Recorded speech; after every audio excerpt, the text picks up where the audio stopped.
we go. What's inside Chatelaine magazine? Please welcome Karine Ewart. You were the editor-in-chief.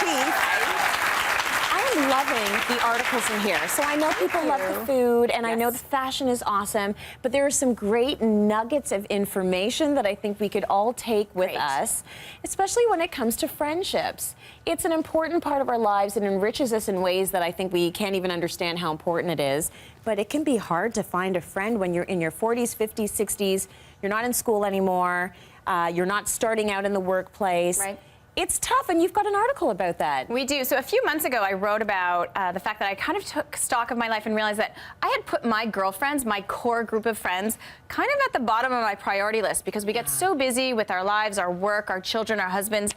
And so I suddenly realized there is a group of people there that know me for me and how important that is to have in my life. And quite honestly, just to make me feel normal and make me feel like my true self. Yes. Then the conversation switched to, well, those core group of friends, maybe they've been spread out, maybe you've moved around. How do you find really good girlfriends, really good friends when you are at this stage of the game? You're not, at primary school anymore or high school where you're going to the same parties, you know the same people. So how do you meet people now? So let me ask you this. How do you meet people now? Well, I meet a lot of people at the gym because I do a class at the gym, still meeting new people through that. I go to a lot of events through work. I'm almost forced to be social because of my job. Of course. And so I don't even necessarily think I have time for any new friends because the ones I have, I feel like I don't even get to spend enough time with them. Right. But there are still ways to do it if you're joining clubs and you're part of groups.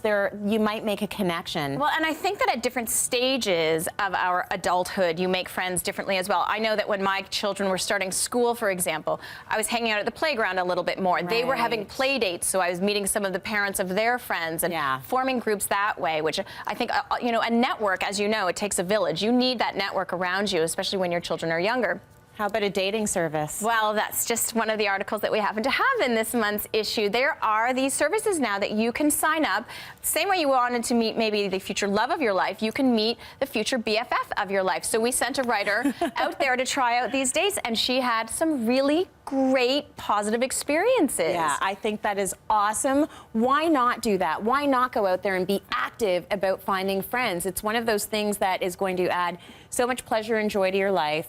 And you see her go out on these dates, these friend dates, and meet these women, and she rates her dates. Yep. And it's really cool. Take a look. I mean, it's something that I think you should open your mind to, online dating for friends. Well, and again, you have to remember your friendships are going to last a while, so you want to establish them now so that a few years from now, when you really, truly recognize that your children are growing up or, you're ending up spending a little bit more time with just your spouse, you want to have that network around you. You want to have a social life. You deserve a social life. Right, unless you just want it to be you and your spouse alone in the house. Good luck with one of you with the upstairs television, one of you on the downstairs television. Someone on the iPad. Sitting side by side with laptops. No, I'm just joking. It can be also fun to have you and your partner, but it's nice to have girlfriends too. Of course. Or boyfriends if you're a guy.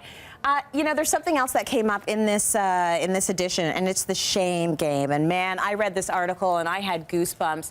It's all about shaming on the internet, and it goes really close in line with an initiative we just started on CityLine called #CityLineReal. Right. It's all about keeping it real on social media, getting rid of a little bit of the fakeness, but also about being kind. Yes. There's a lot of meanness on the internet. There is. And this article's all about that. What this article actually really touches on is how we as human beings have not evolved chemically, like within our own bodies, biologically speaking, to handle the amount of shame that is able to be put upon you by these new technologies and these new environments. We cannot physically handle the amount of shame that somebody who's being cyberbullied, for example.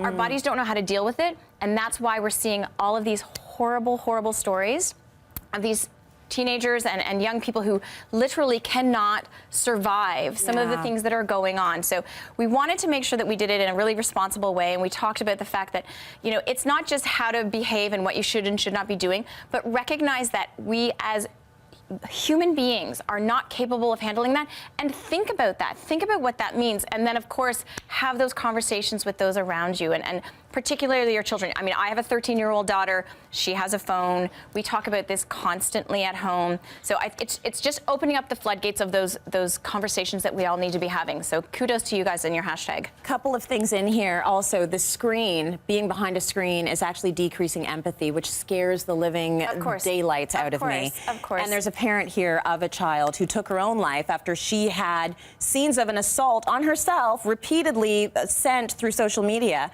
And he just said, I don't understand where the meanness comes from, and that's what I'm confused about as well. So do join the conversation, hashtag CityLineReal, and thank you for putting that article in here. I love it. Chatelaine has actually sent along a copy of the February issue for everyone in our audience, so do read it and enjoy.